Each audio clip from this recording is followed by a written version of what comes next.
It's, of course, India, the home.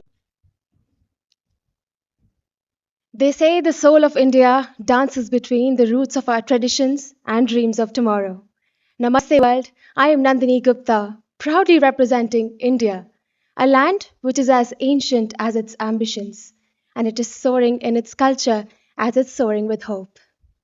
I was born and raised in Kota, Rajasthan, where my childhood was spent riding tractors through mustard fields and dancing to the rhythms of my mother's Kathak teachings.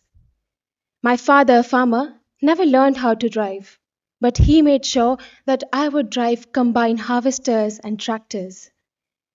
My grandfather, with values in his heart and vision in his eyes, taught me that integrity is life's greatest wealth, and that success without integrity is like failure in disguise.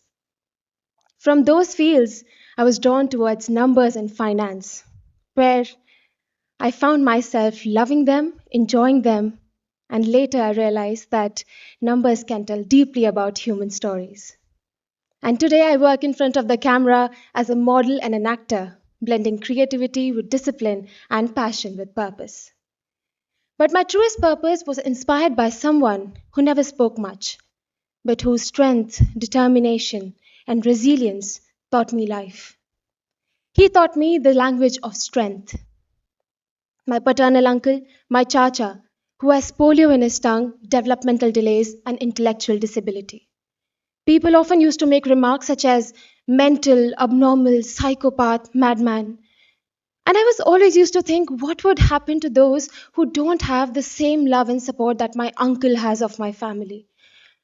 People who often consider themselves normal made abnormal remarks. And seeing him struggling in a world where he's navigating and fitting himself, which never paused to include him, I only thought that this requires change.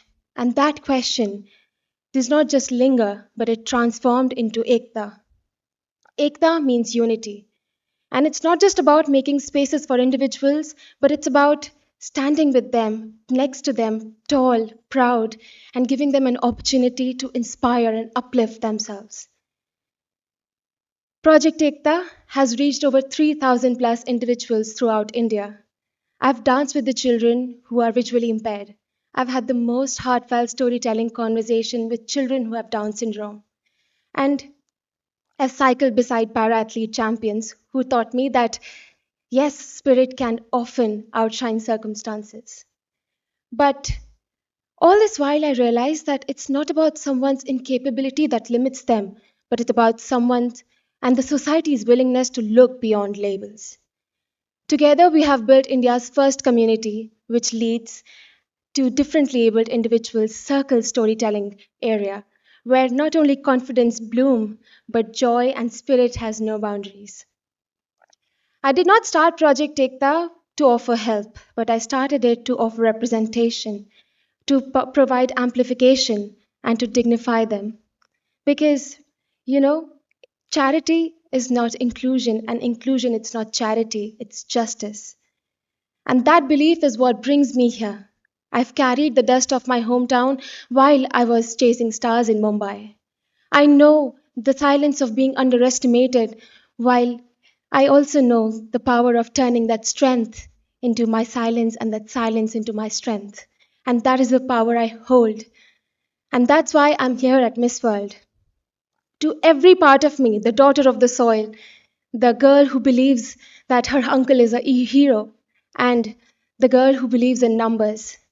She was waiting for this moment to stand here, to reciprocate that love, to not only to stand for herself, but for the people who don't are always told that they don't belong.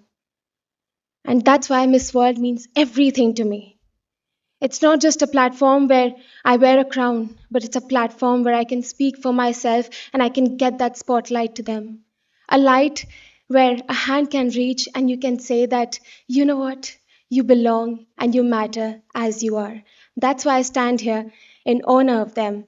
And to not give anything, but to prove everything. And to not prove everything, but to give everything that I have. Thank you so much.